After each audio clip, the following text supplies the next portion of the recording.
لە شاری کەرکووک هەموو پێنجشەمانێک ئارەزومەندانی شەڕەکە و کۆ دەبنەوە و وەک حەز و خولیایەک کەوەکانیان بە شەڕدا دەدەن.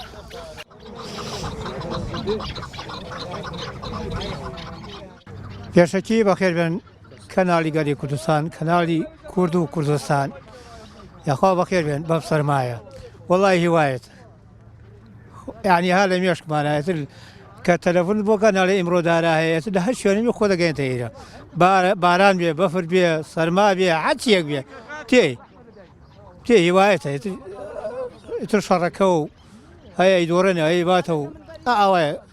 شەڕەکە چەندێکە خایێنێ؟ شەڕەکە ینی هەیە 40 دقایە 50 دقایە 2 دقایە شەقێکەکە و ڕاکە. تەمەن خاوانەکە پێی ناخۆشە، ئارەقسەکە زۆر ناخۆشە. ئەوە چی باتەوە کەوەکەی دڵخۆشە بێ، گەشە بێتەوە. بەس لەخوا بەجێتا چە بەدەکەی بەرنەدا و شەقی نەخوارد. بە پێی وتەی ئەو کەسانەی حەز و خولیایان بۆ شەڕەکە و هەیە هەر کەوێک ئەگەر بباتەوە لە شەڕەکەدا نرخەکەی بەرز دەبێتەوە تا دەگاتە $1500.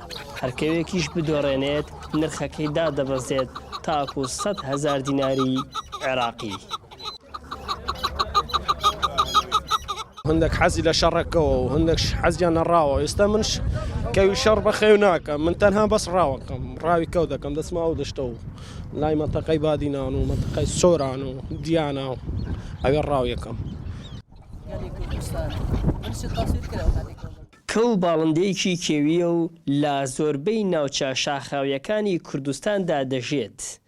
لە دێر زەمانەوە بە هۆی دەنگە خۆشەکەی و دیمەنە دڵگیرەکەیەوە جێخۆی کردوتەوە لە نێودڵی ئارەزومەندانی ئەم باڵندەیە.